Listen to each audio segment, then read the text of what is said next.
Good morning, everybody. Nice to see so many of you here this morning after a wonderful night last night with all the free beer. Wasn't easy to get out of bed this morning. Ezekiel asked me to make a few announcements before we get started this morning. First of all, for those of you who have a poster in the gym, if you want your poster back, you need to take it down before noon. Otherwise, it will be taken down and you probably won't get it back. Those of you who need certificates of participation at the conference, those are available on the conference website. You can go and download those yourself. If you have any recommendations after being here for 4 days as to how we can continue to improve this conference series, please send them either to a member of the organizing committee or to Ezekiel himself. And finally, the workshop starting in this room at 10:30 today will be in Portuguese, so if you're coming, please don't forget to get your headphones for translation. Right, so it's a pleasure to introduce our keynote speaker today, Dr. Julian Pepperell, who's come all the way from Australia to talk to us. I've known Julian for quite a while, since I moved to Australia about 12 years ago. Julian is often described as Australia's most well-known marine biologist.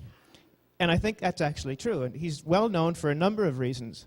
First of all, for his work on large oceanic fish, in particular for his pioneering work on tagging and tracking marlin across the world's oceans.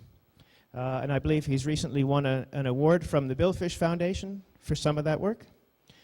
So he's quite well-known worldwide in the scientific community for that work. Julian's also well known as an author. He's published a number of books, most recently Fishes of the Open Ocean, which I believe you've also won an award for. Very well done book, illustrated, I believe, by Guy Harvey. Julian's also very well known within the recreational fishing community in Australia for his efforts to communicate science and fisheries information to the recreational fishing community. He writes regular articles in fishing magazines, in boating magazines. He has a blog online where he provides all kinds of interesting information on fish and fisheries, and he's a regular speaker at recreational fisheries events throughout Australia. He's one of the probably few scientists around who have really gained the trust of the recreational fishing community in Australia. Those of you from Australia or who are familiar with recreational fishing in Australia will realize that that's not an easy task, and probably should win an award for that too, if you already haven't. And so, one last point, Julian's also quite a humble fellow. When I asked him yesterday, what career highlights would you like me to say in my introduction, he said, well, when I was in uni, I was billiards and snooker champion 5 years in a row. So I give you Dr. Julian Pepperell, award-winning scientist, author, and billiards champion.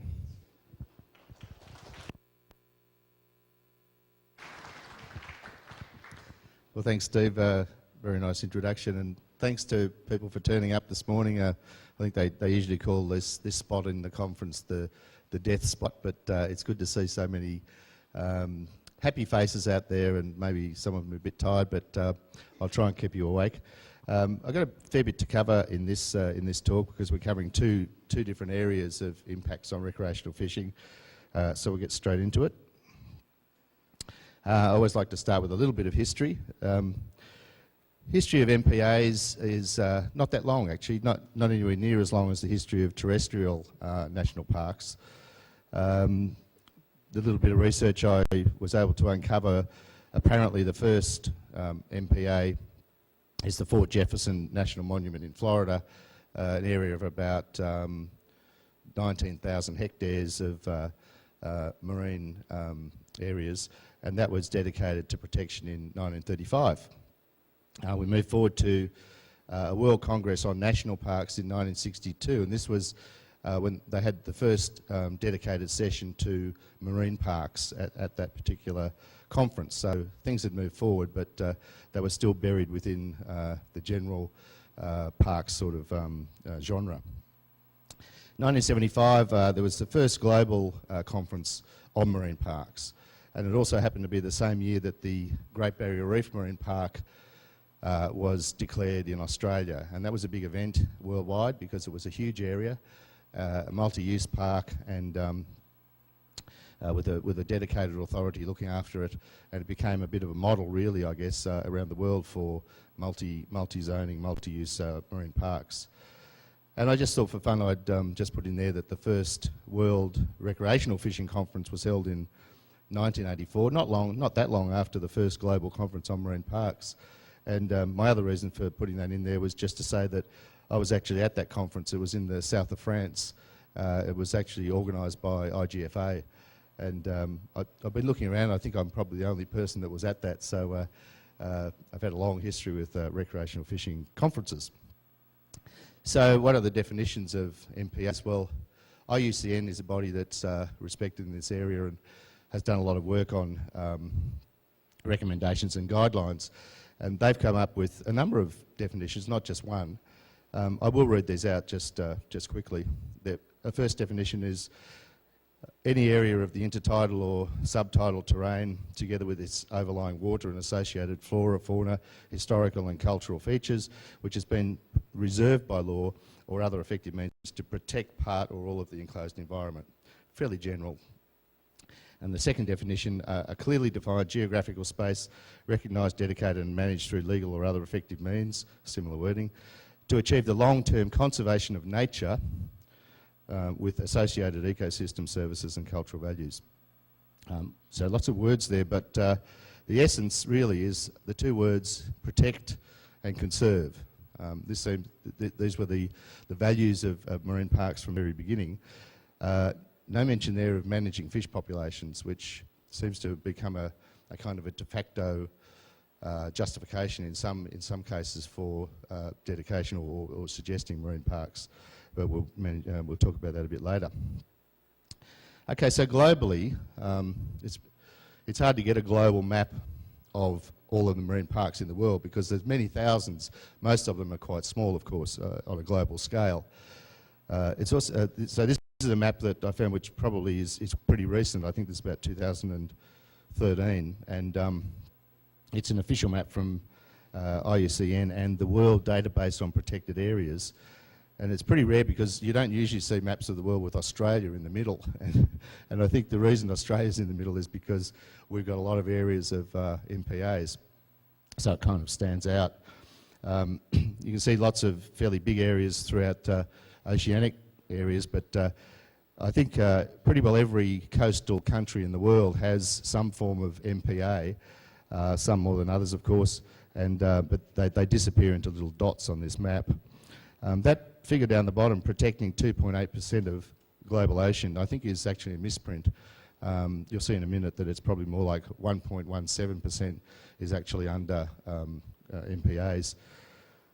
So I'm not quite sure where that official figure came from. So just to give you a perspective on the recent growth of MPAs globally, those figures speak for themselves. 2006, 2.3 million square kilometres were under some form of MPA coverage, about 2/3 of 1% of world's oceans, and 1.6% of total marine areas within 200-mile EEZs.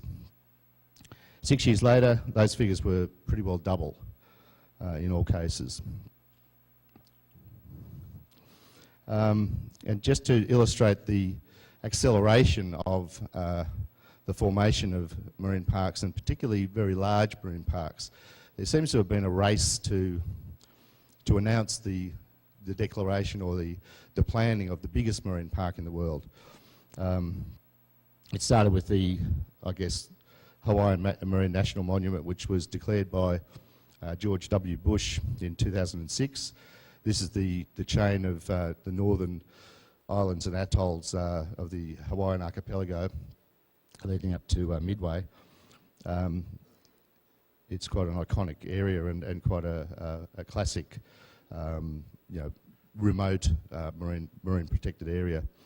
The island nation of Kiribati declared its very large 400,000 square kilometre MPA in 2008. The UK government announced the Chagos Marine Reserve, of, bigger than the Kiribati one in 2012. Last year, added to the Great Barrier Reef Marine Park is the Coral Sea Marine Reserve, and we'll go into that in a bit of detail in a minute. And that adds up to about 1.34 million square kilometres in Australia.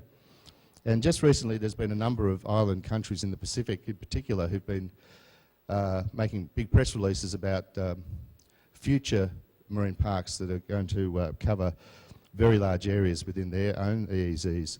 The Cook Islands announced one that is supposed to kick off in 2015 of 1.1 million square kilometres. And French territory of New Caledonia announced pretty well hot on the heels of the Cook Islands that they were going to have one that was 1.3 million square kilometres, but that's not quite sure when that's going to happen. And also we're not quite sure what the protective arrangements are going to be within those parks. Presumably they would be multiple use, but the devil's in the detail, I guess. There's a number of targets of marine MPA coverage. Lots of groups can come up with targets, but whether they're binding or not's another thing. So since 1984, the spatial extent of MPAs globally has grown at a pretty healthy rate of 4.6%. The projected target in 2008 was a pretty optimistic 10 to 30% of marine habitats within 3 to 5 years. This is from the UN Convention on Biological Diversity. I'm not sure exactly what they meant by marine habitats, whether that's surface area or what, but some of these terms do get a bit vague. But the same group met in 2012 and realised that they weren't going to make that target, so they just pushed the timing back to 2020 and decided that the world should aim for protection of 10% of all marine and coastal ecoregions. So these targets are on the table. And they are often referred to in the literature too, of course, as to how is the world going with dedication of marine parks. This is just one graph I found of the growth of all protected areas. Ignore the green area for a moment, that's terrestrial, and look at the blue. Looks like a pretty exponential kind of growth. The figures there are a bit odd because in 2011 it looks like there were 7.5 million square kilometres protected, and that's also from the World Database on Protected Areas, so some of the data is a bit skew-whiffed, but it doesn't really matter. The trend in this is very clear. There is a very rapid growth in the erection dedication of marine parks. Now, I'll talk a little bit about where I come from, and the famous Great Barrier Reef Marine Park, and the changes that have happened over the history of that area. On the left is the park as it stood in 2000, in the early 2000s, having been dedicated in 1975. The green areas are sanctuary zones and or no-take areas, and they occupied 4% of the total area of the Great Barrier Reef. Now, this was decided to be inadequate for protection, if you like, of fish populations and other aquatic fauna and flora.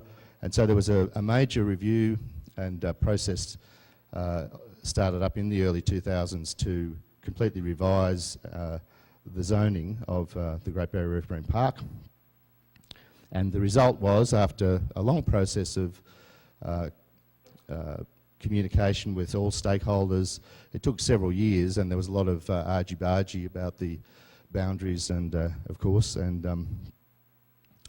it ended up, the target, by the way, there was for 20% no-take area, and that was a scientific target actually by a group of scientists who were consulted on what was the ideal total area to be fully protected from fishing. And it ended up actually being close to, well, over 30%. So the result was much more than was expected. Ironically, I remember when the announcement was made that this was the boundaries, and there was 30%, went from 4% to 30%. A number of the conservation groups had press releases and press conferences, first of all saying that this was a good thing, but in the very next breath saying, but it's not enough.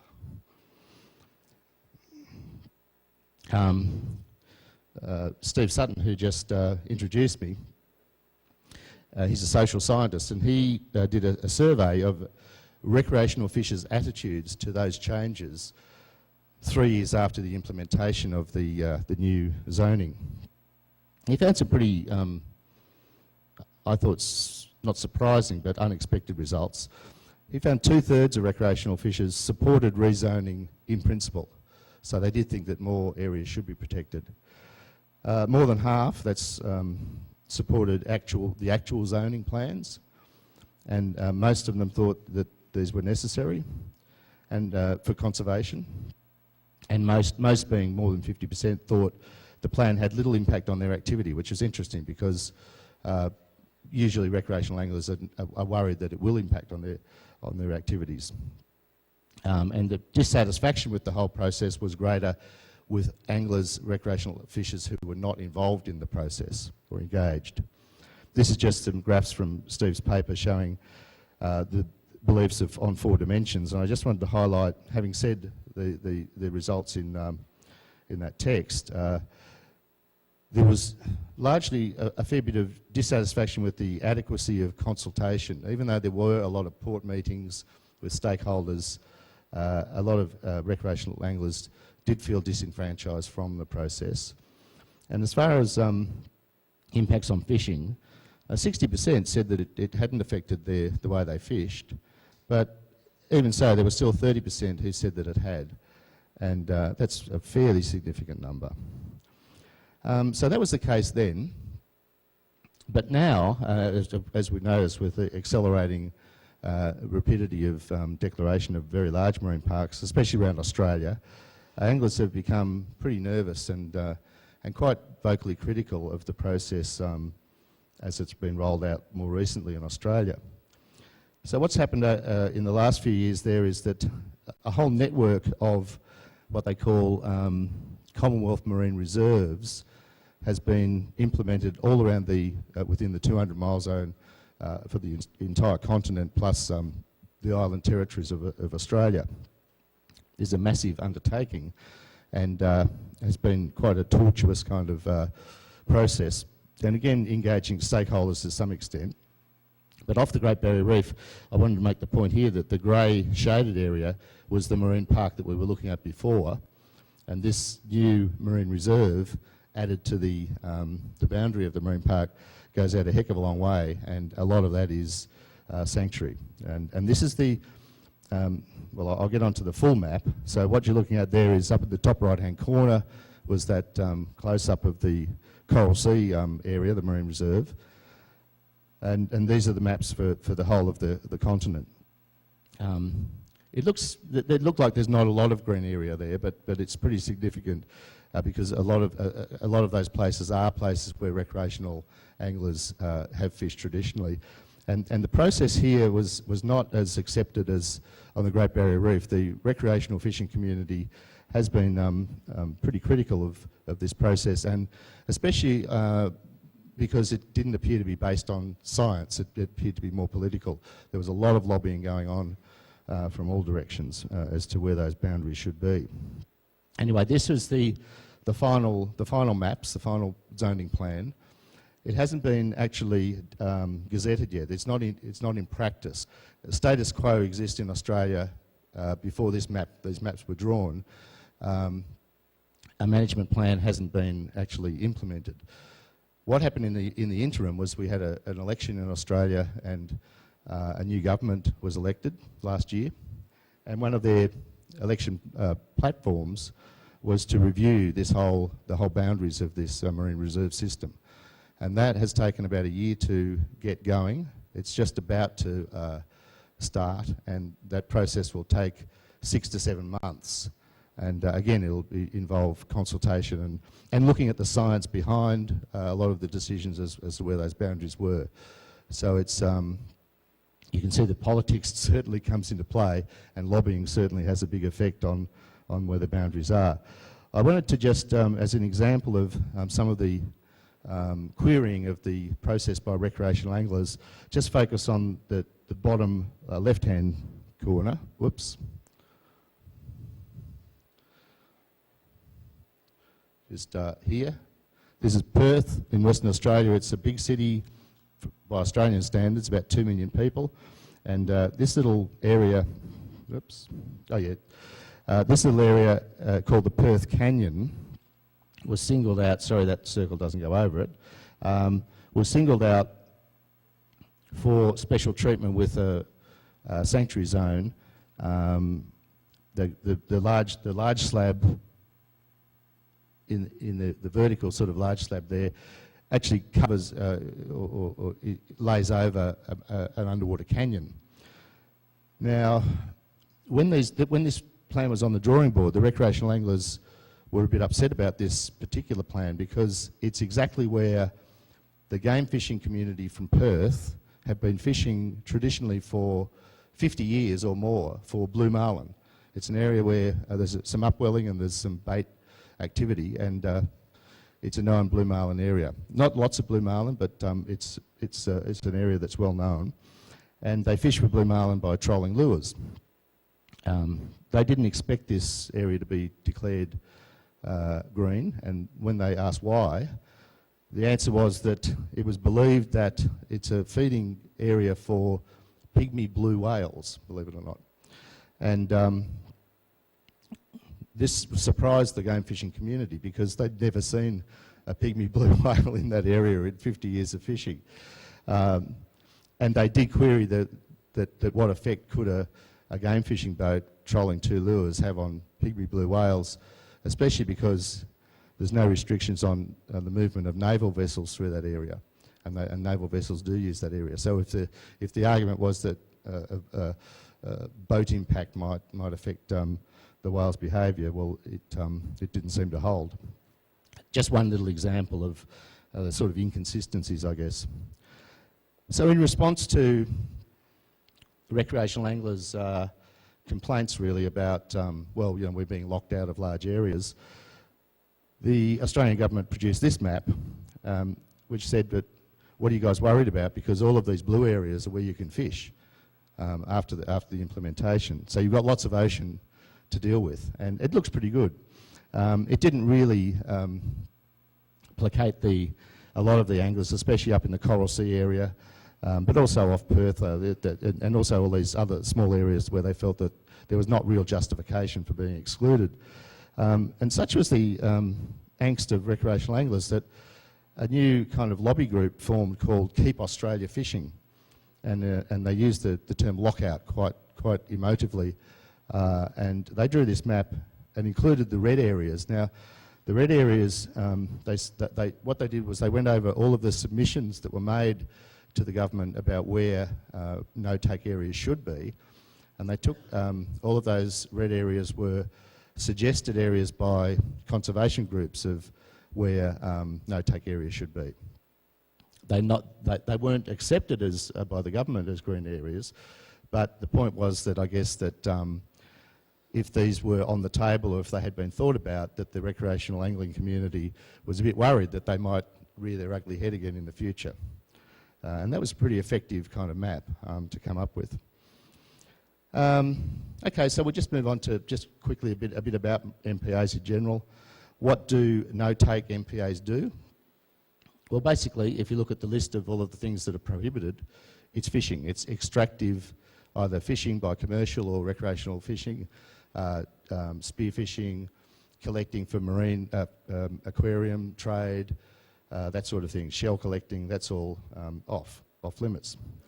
What don't marine parks protect against? One of the vocal critics of the process in Australia is Professor Bob Carney at Canberra University, and he came up with this list of, and other people have too, of once you declare a marine park, you're not actually dealing with any of these problems.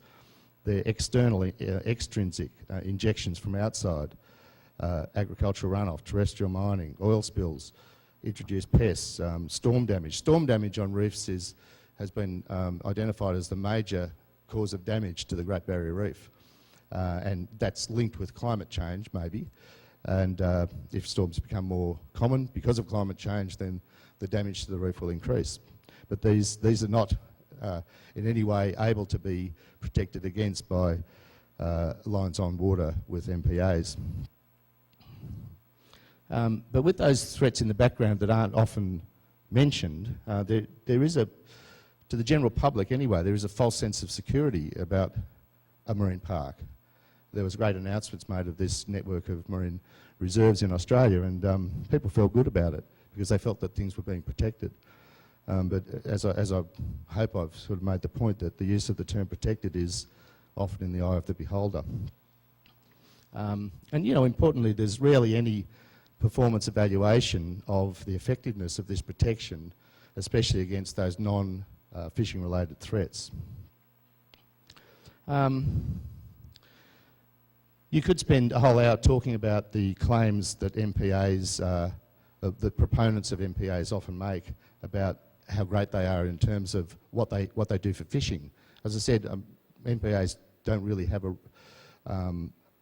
a defined role, usually anyway, in terms of fisheries management, but these points are often made to sell a marine park. And one is that catch decreases that are caused by exclusion of fishing, both recreational and commercial, will be quite small because there'll be a compensatory spillover effect, and fishermen will be really happy because they're actually going to catch just as many fish, if not more fish, because the marine park will be pumping out lots of new fish that wouldn't have been there in the first place. But this paper by Darragh McPhee, basically he says that this is underestimated very much so. But there's not a lot of studies done. There are studies done on small scale, and some suggest that fishing close to the edge of new MPAs does in fact increase catches, but really if you think about it, the object is not to actually increase the catches of the stock, but theoretically to decrease it. And he also says that they overstate the net benefits from export of fish from closed areas, which we've just discussed, but also the effects of spillover of larvae and eggs of fish. It's a very common claim that's made for MPAs. There are a couple of small studies that have done on this that suggest that there is some genetic transport of larvae outside of marine parks onto distant areas, which you would expect anyway. But as to the overall quantification of the effect of that on the populations outside the MPA, there's very few solid pieces of information. So with forgetting about the extrinsic threats to MPAs, it is obviously pretty easy for proponents of marine parks to sell the concept to the general public. This is sort of images you see in a lot of the material that's put out to the general public aimed at convincing them that MPAs are a good idea. And don't get me wrong, I think they're a good idea too, and so do most recreational anglers, but we're talking about the nuances of the process. But of course, what is the impact of recreational fishing on those sorts of other animals that live out there? Well, it's close to zero, really. So, okay, given the seeming inevitability of this rapid expanding of MPAs, could we look at some solutions and compromises of special cases, of special zoning, for example, that might be applicable in some cases? So, for example, what about fishing for pelagic fish in an area that might be allocated as generally no take? That might be a special case. What about catch and release? And what about consume on site? Pelagic fish, and I'll just concentrate on billfish here because that's something close to me. There's no doubt that they're highly mobile. Their residence times within MPA, so I'm talking about still the Great Barrier Reef sort of area, where a lot of tagging has taken place, a lot of electronic tagging and conventional tagging on black marlin in particular. The residence times are very short. These fish are on the move most of the time. Even in large MPAs, they'll move through very quickly. These fish can move 60 to 100 nautical miles a day, and often do. On top of that, a very high proportion are released. So if you're arguing that maybe you should allow fishing for pelagic fish, an added benefit is that they're not killing very many of them intentionally anyway. In Australia, the statistic is something like 95% of all billfish caught by recreational anglers are either released or tagged and released. And so it's pretty clear that there's no protection of the stocks of billfish from MPAs. If there's no fishing in an area and trolling for marlin is not allowed, yes, it stops that happening while the fish is in the MPA, but in terms of the total stock of the fish, it has absolutely no impact at all.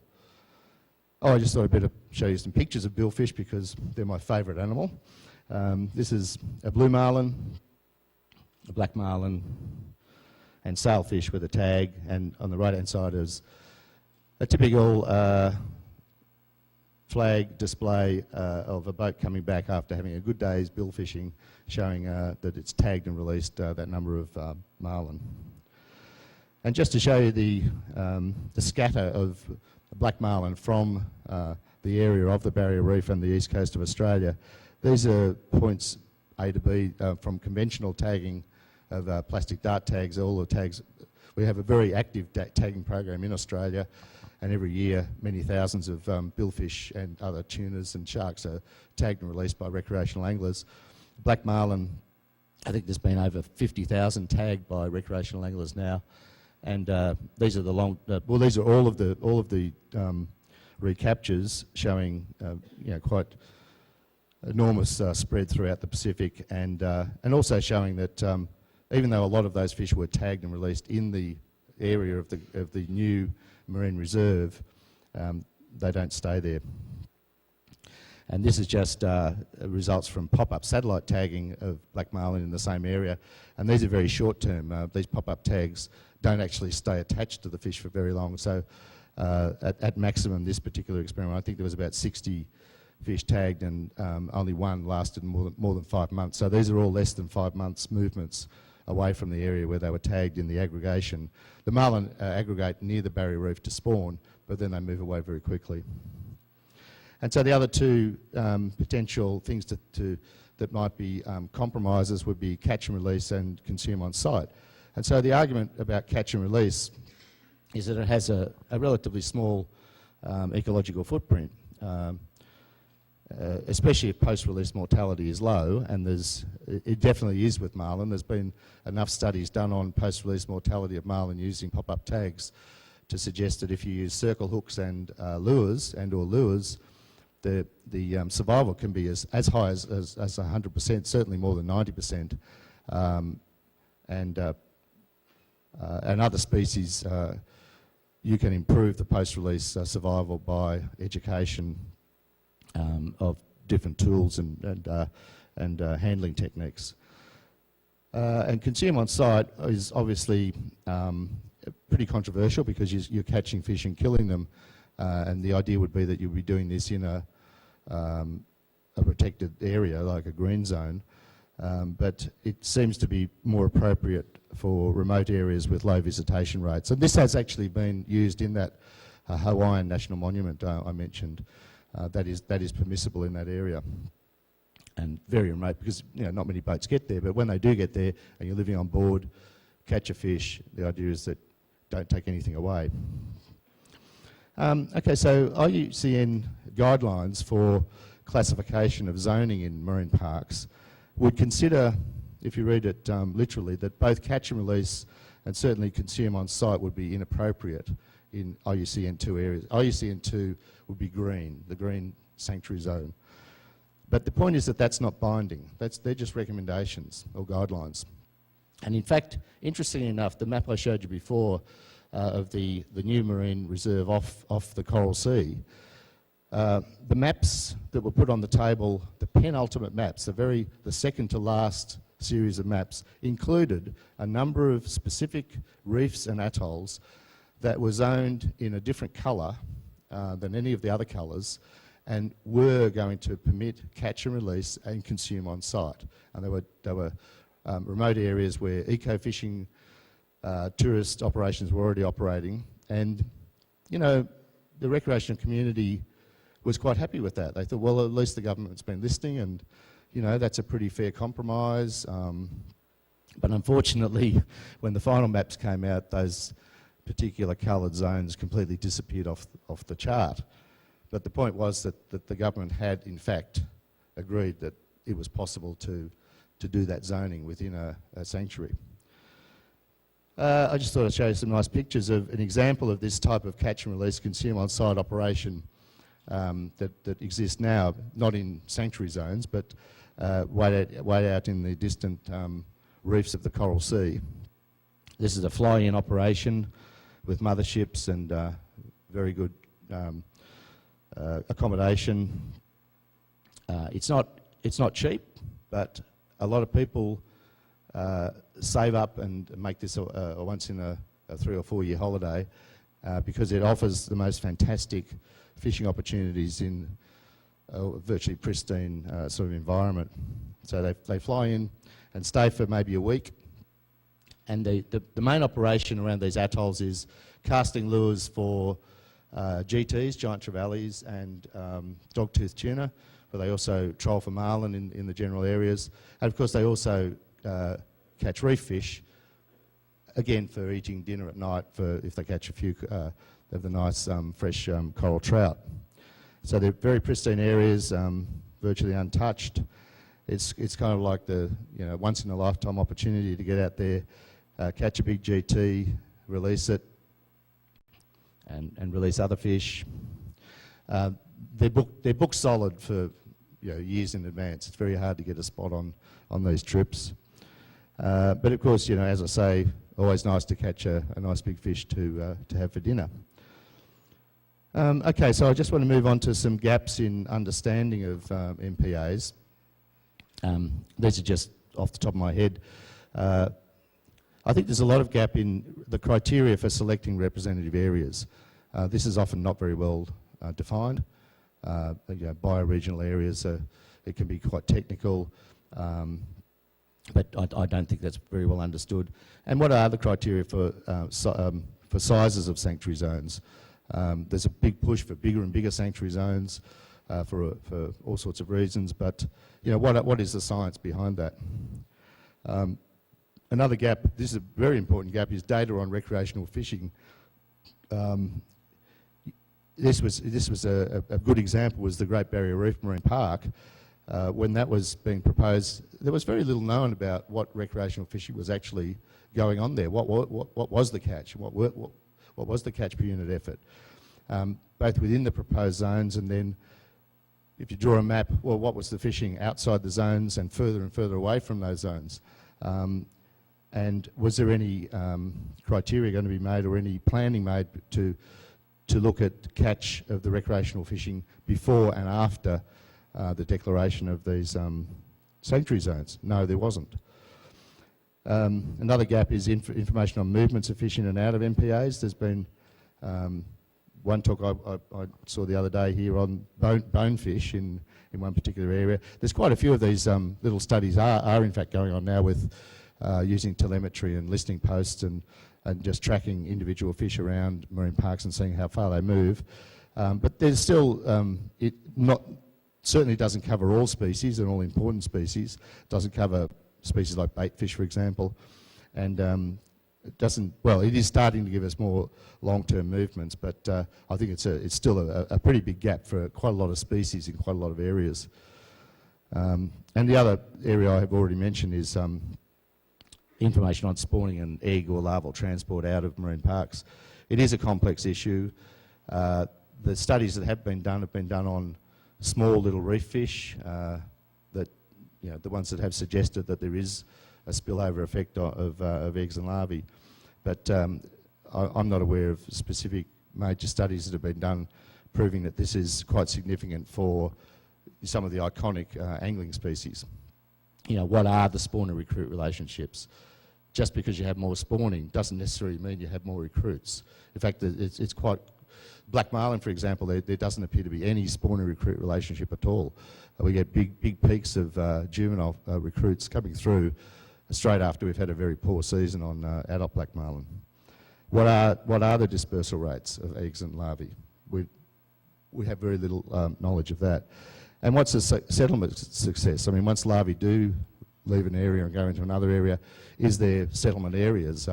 And you know, how many of those larvae are likely to settle and grow up to maturity? Okay, how are we going for time? Oh, I've got about 10 minutes, I think, to cover endangered species impacts on recreational fishing.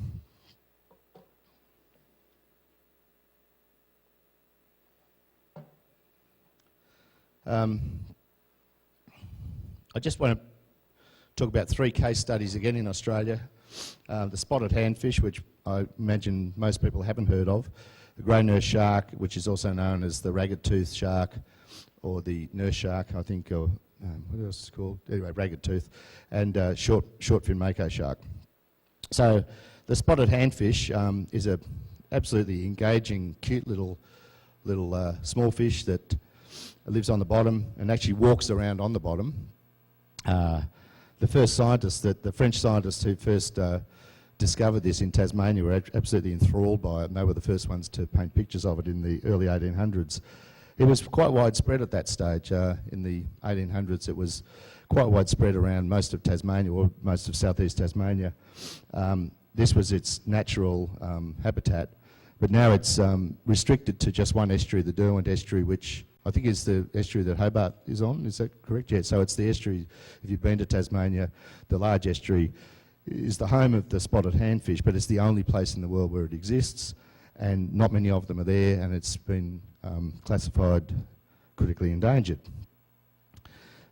Does this have any effect on recreational fishing? Well, not much actually, or not much directly anyway, because the main threats to the spotted handfish have been identified as introduced starfish that eats the eggs of the spotted handfish. It lays sticky eggs on substrate, and this starfish comes along and gobbles them up. And the habitat has been severely compromised by siltation and coastal development. Of course, MPAs have been strongly advocated to look after the handfish, which is fair enough. But in doing that, that would have obviously an indirect effect on recreational fishing. Recreational fishing people would hardly ever catch one of these. I don't know if any have ever been caught on a hook, but in other words, it would be an indirect impact on recreational fishing by excluding, because of a species that has its own conservation value. The grey nurse shark is a bit controversial. This is the worldwide distribution, but off Eastern Australia, off Southeast Australia, which, there's just this general area here, there's a population there that is regarded as critically endangered. The population estimates have ranged from 300 to about 2,000. The more recent estimates are in the higher order. It's almost certain that spear fishermen with powerheads decimated the populations of grey nurse sharks in the 1960s in this area. They were very easy to target with powerheads. They look like like a fierce shark, but they're completely harmless. But many were killed in those days, and you see lots of photos in diving magazines.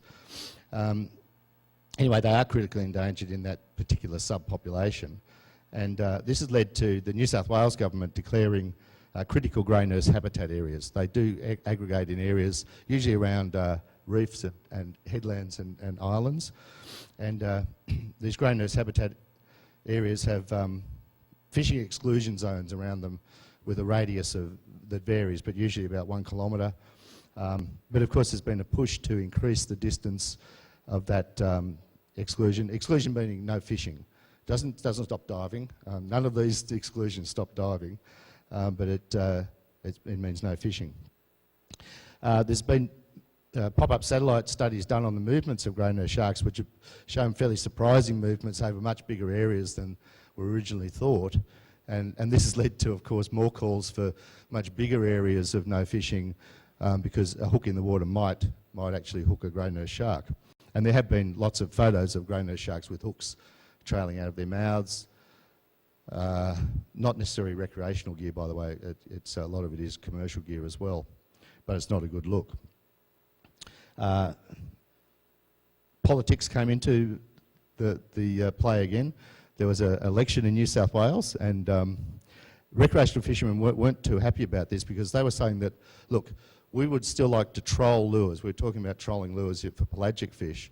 We'd still like to be able to troll and cast lures in these areas because they're very fishy areas. They're reefy and headlands, and where lots of other fish live. Because we don't think that those methods would take a grey nurse shark. And this was agreed to. This was reviewed, and there were some experiments done even. And it's now okay to troll and cast lures in those areas. So that was kind of a win for, in some ways, you know, good science over just a policy that had a blanket ban on fishing. The third example is short fin mako. It's got the biggest distribution of all these three species worldwide. Interestingly, IUCN has listed it as different category under endangerment in different areas. The main one being the Mediterranean, where apparently makos were relatively common 150 years ago, but they're quite rare now in the eastern Mediterranean, very rare. There's only been a couple caught apparently in quite a number of years. And there's a number of juveniles are found in the western Mediterranean, but they think that they're the part of the eastern Atlantic stock. Anyway, based on that information, IUCN listed them as critically endangered in the Mediterranean, not even knowing whether they're a subpopulation or not. And then leading from there, they're listed globally as vulnerable, even in the Indo-Pacific, which is a huge area. Indo-Pacific is the Indian and the Pacific Ocean, based on basically very little, if any, hard data on catches declining. Okay, so they were declared endangered in the Mediterranean, critically endangered. And at a meeting, this is a few years ago, the Convention on Migratory Species, CMS, picked up on this. The Convention on Migratory Species, until fairly recently, mainly dealt with birds, migratory birds. But at this particular meeting, mako sharks and porbeagle sharks were nominated to be included under Appendix 2 of the Convention. Appendix 2 is have a watching brief for signatory countries. There's some concern, you should monitor it, make sure that it doesn't get worse. Australia is a signatory to this convention, and so when that was passed, it made mako sharks automatically fully protected in Australia, because under the Act in Australia, they didn't make a distinction between Appendix 1 and Appendix 2 of the convention. This was an oversight, but it was kind of like the minister was saying, oh, my hands are tied behind my back, I can't do anything about it. We have to have no fishing for mako sharks as of today. And recreational fishers were never involved. They had never even heard of the Convention on Migratory Species. But that has changed since. So the reaction to this was pretty loud protest by recreational anglers who fish for makos, and also the broader recreational community, fishing community, because they saw it as the thin edge of the wedge. They said, well, if that can happen with mako sharks, which are classified as highly migratory, it could happen to any highly migratory species, and we might wake up tomorrow to find that all tuna and marlin are off limits to fishing. And so there was a series of workshops held on mako shark status in Australia, and pretty good data was available to show that there was no problem with mako sharks off the east coast of Australia or the west coast. And so the legislation was reviewed, and the allowances were made that fishing, you could still take mako sharks, but the Act wasn't changed. So there was a sub-clause written into the Act. But nevertheless, the recreational community is still concerned with this and possible future ramifications. Now, the last little slide I've got on threatened species and recreational fishing is this paper that came out. I only became aware of this about a week ago, but published in Marine Policy in 2014. This is a paper, Steve Cook's who I've had a chat with him about it, and was a co-author, and it's an interesting paper.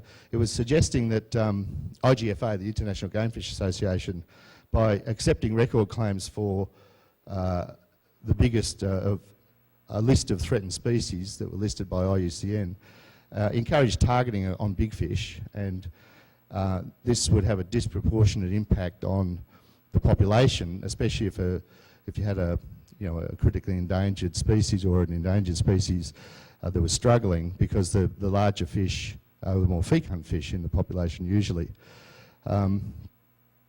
IGFA responded, and Jason Stratweiser is here too, and he wrote a little rejoinder to this, basically saying, well, look, in fact, there have been very, very few record claims over the period since all of this list of threatened species from IUCN were listed. And it's negligible in the context of global landings of these species. And the example that was chosen was southern bluefin tuna. And he made the point that there's been one all-tackle record claim made in the last 20 years for southern bluefin tuna, a fish of 167 kilograms. And in that same time, there's been over 250,000 tonnes of southern bluefin tuna caught by commercial fishing around the world. I just wanted to make the point that, and the other point is that Steve has published another paper very recently where they've looked at, I think, 5 case species and looked at catch and release of recreational fishing on those sorts of species, and has actually come up with a more nuanced view that the recreational anglers can be conservation minded, and in some cases it's good to have recreational interest in some of these species because it can lead to good conservation results, but in other extreme examples it's probably not a great idea for recreational anglers to be fishing for critically endangered species. I think I kind of got that half right. Okay, so I'm concluding up now. Very, very briefly, there's no doubt that we're going to see the inexorable increase of MPAs in the future if all these targets are to be met, and no doubt those targets will probably increase if they are met. There's a strong focus on increasing large no-take areas by conservation groups, there's no doubt about that. There's even a suggestion, there was a paper published a while back, a multi-author paper, suggesting that you could have really big MPAs in the open ocean to protect pelagic fish like tuna stocks, and that the boundaries of this hypothetical wandering marine park would be set based on the current ecological situation at the time, like plankton, chlorophyll A, currents. So you'd be plotting that, and you would move the boundaries from to protect tuna stocks, for example. That hasn't happened yet, but it's on the table. And also, I guess, endangered species legislation. I've misworded this, but endangered species legislation and listings will probably increasingly be used in arguments to curtail recreational fishing. So what can recreational fishers do? Basically be engaged. I mean, the whole point here is that there's been a fair bit of blindsiding, I think, of recreational fishing in some of these processes. The elephant in the room, anti-fishing NGOs are very well organised, as we know. They engage early, and they engage energetically and professionally and relentlessly to get their views heard and taken into account. So I think it behooves the recreational community to do the same thing. Insist on good science. A lot of the decisions that are made start off with good scientific intention, I think, but then get changed by political ramifications and decisions along the way. So that's all I'd like to say, and thanks for listening.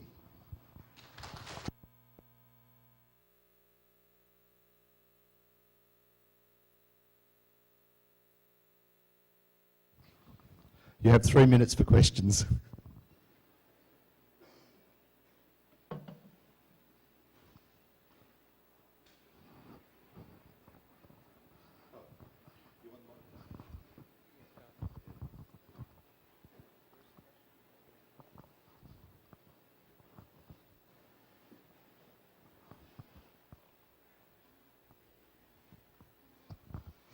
Yeah, hi, very interesting. The MPAs are really big around Australia. How's the surveillance built up? How does that work, and how is it financed? Well, surveillance is done by state authorities of recreational fishing and actually commercial fishing too. The Commonwealth, the federal government doesn't have marine surveillance officers for fisheries enforcement, so they work under contract.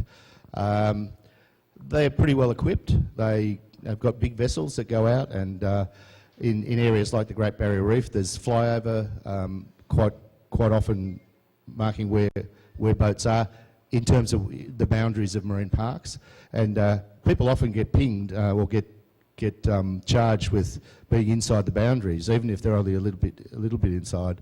So they have to be very aware of where the boundaries are. So luckily, GPS helps there. But if you don't have GPS, it can be a bit of a problem. And I know that a couple of people I know have been charged with bait fishing inside a marine park, just inside, and they claimed ignorance of the boundary, but that wasn't regarded as a defence.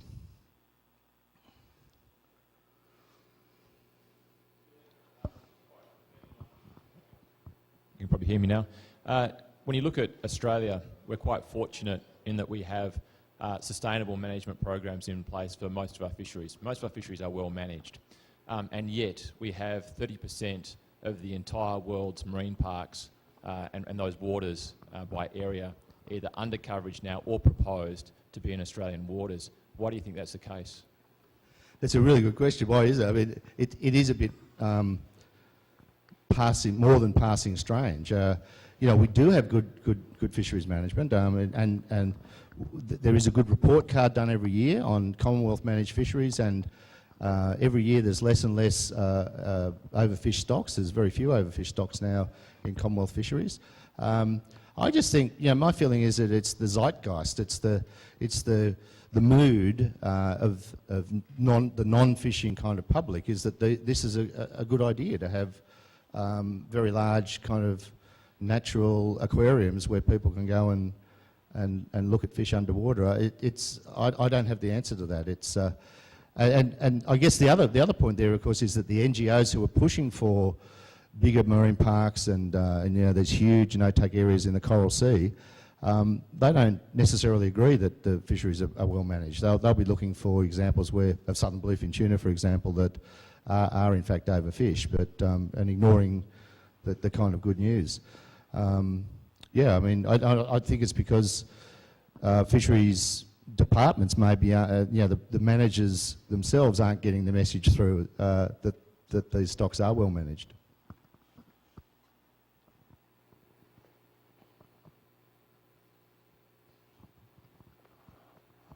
It's 10 o'clock, time for tea. I think you all need a coffee.